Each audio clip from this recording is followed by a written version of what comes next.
4,205 pounds. This floor plan's always kind of had an interesting little cult following. This is a X213 landing here at A1 RV. It is a front cargo bunk garage model with obviously this interesting rear bed slide out here. We do represent things fairly decently and with transparency here at A1 RV, just like at our sister store Haylet RV down the street, which is why I want to advise you this one's status is what we're going to call a handyman special. It has, unfortunately, seen at least one, if not several, very significant leaks in the past, which has resulted in some notable water damage. We are going to show you the scary stuff right away. Get it out of the way. And then if you're still with us, for the right budget, if you take it home, we'll see what else she's got, because there are some good qualities here too. And if you appreciate that kind of decency and transparency, please subscribe and follow along, because we always try to shoot you straight at Haylet RV and A1 RV.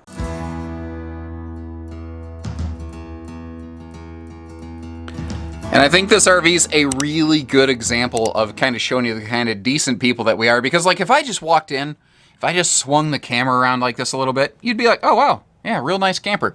But there's a little more to that story, and I think it kind of starts up top. There are several areas where you can see a little bit of wrinklage going on. Now this is an older generation J-Feather built when they were still laminating the roof. So the roof of this is basically just like the sidewall. It's laminated, it's aluminum framed, it's got block foam insulation, it's got, you know, Luan top and bottom as opposed to left and right side as compared to a sidewall. And unfortunately, there has been water exposure up here. A fair amount of it, as you can see. Now, at the time of this filming, I have not been able to get the information. I do not know what appliances work, what appliances don't, things like that. You can always give our team down here at A1 RV a call, and we will shoot you straight, just like I'm doing right now. Now, you might see that there's a floor mat laying on this rear bed back here in the slide. I'll show you why in just a moment. One of the things that is not as easy to discern, but I picked it up pretty quick just because I've got about a dozen years of experience doing what I call camp scene investigating, CSI, and I noticed that the floor has some discoloration to it. And I don't know how well this translates to camera, but as I was walking around, especially beginning right here, the floor very quickly begins to get soft. You can probably see it, the depression under my feet, and it continues that way back here. Now, I've walked on it. I'm not going to tell you I would stand here and do jumping jacks, but I am on one foot. I'm a 200-pound dude with a dad bod. I'm not going through it, but it is soft. I think potentially an easy solution here for a temporary basis, because I think that this camper may still be okay for certain people under certain situations, like if you're handy or if you've never camped before. But you say, okay, tell you what, I could just cut some boards and kind of put them on the floor here to give me something a little more solid to walk on. I could camp in this for 2 or 3 seasons. I could see if I like camping or not, and then I could get out of this thing. It's easy way in, easy way out. You know, there's still potential left in this one, for sure.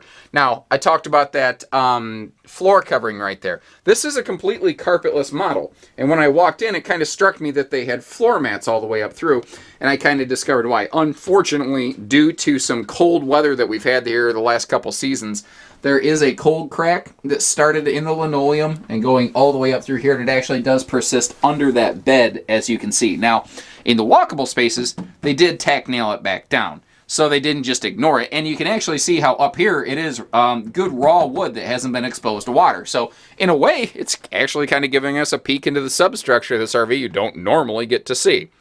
That being said, what we've seen is going to be an instant deal breaker for quite a few people. And we completely respect that. That is why we talked about them first. Again, I hope you appreciate the way that we talk about this stuff instead of hide it from you. There's a couple little, you know, signatures of, I don't know if this is adhesive or what, but there's a couple little things. But beyond that, beyond those significant noteworthy items that we've talked about, what else does this RV have? Well, it has a really interesting floor plan because you're only towing like a 21-foot box down the road, but you get like a 26-ish foot box when you get there because the bed doesn't eat up floor space. This is a model that works well for couples. It can work well for families because you can use it as a bunkhouse up front. You can use it as storage, as we'll see. It's got, I love the living area in this one because it's very social friendly and classic floral pattern going on here too. Come on, guys, that's got to be worth something. But you got cross breeze windows all over the place over here. You've got windows directly across from one another. You've got this huge picture window overlooking your campsite, which is really nice. And this is a model made before everybody and their brother had to have giant flat screen TVs for camping. So it's something that is very social. It's a space where on a rainy day, you could come in here, you could lounge out, you could hang out on the sofas, you could hang out on the dinette. If you really, really wanted to, there is a spot up here where you could add a TV. But that's kind of just a secondary focus of this one. This one's primary focus is just taking you and your family out and having a good time. I do like the good pantry space next to the refrigerator over here. If I start down below, that's the furnace, by the way, down there. This does not have central heat because it is such a small space, it really just doesn't need it. Similar with the air conditioning. Up front here, you see you've got that huge corner closet next to the bunks. You got that curtain for privacy. The lower bunk flips up, and you'll see a better example of why when we get outside. The top bunk is fixed, however. Now over here in the bathroom, pretty simple, straightforward arrangement, nothing too flashy or fancy here, although this is back when they were using the larger vent fans here in the bathrooms of both your J Feathers and your J Flights from Jayco. You know, normal tub shower combo, which everything had at this age. And I believe some point there might have been a little slip around a seal of the skylight, but I don't think that that was ever the most significant item that this RV faced. So structurally, this is a 6-sided laminated aluminum framed product. That does mean that there is hope for some repair capability, longevity here, since, you know, you're not talking about replacing rotten wood studs. Now, obviously, when you have compromised bead foam and Luan inside that laminated wall, there's still some work to be done. But it does mean that there's potential here. If you look down that sidewall, you can see a little wrinkle above that rear window, which appears to be where the most significant leak had taken place on this RV. I think what happened, and I don't know where it began, but at some point there was a leak in the roof, as far as I can tell. And I believe that the RV was parked with the nose higher than the tail, and that water ran backwards down the rear wall and affected the rear floor, because the back of the RV is affected far more severely than the front. So I don't think, I think water ran away from the front nose of it, because, you know, water's lazy, and it goes with the path of least resistance. It'll go with gravity whenever it can. Oh, that's cool. It took a window and an entry door and flipped it sideways. That's smart. Why don't you ever see that in the modern market? That's smart. Now, here's that bunk cargo bed I was telling you about. So this bunk can flip up out of the way, and this can be a legit bicycle garage, which is, you know, something that a lot of campers just can't provide for you. I haven't looked at the tires in any kind of detail. I believe these are the original tires. So just from age, you might want to replace them. And I am seeing a little bit of weather checking on that rear tire where it looks like, yeah, on the front one too. It looks like this RV had just been sat in one place for a very long time. And unfortunately, kind of just forgotten, because the area of the tires that sat for an extended time in like a little water puddle, they look like they've been compromised a bit. But obviously, you know, the bed slide works, and it is a power bed slide.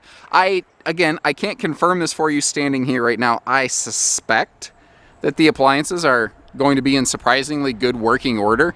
It might take a little bit to get the gas appliances fired up the first time, but after that I think you'd be okay. But that is theory, that is conjecture. I don't have any hard information to base that on, just based on the general vibe that I'm getting from the trailer, for lack of a better explanation.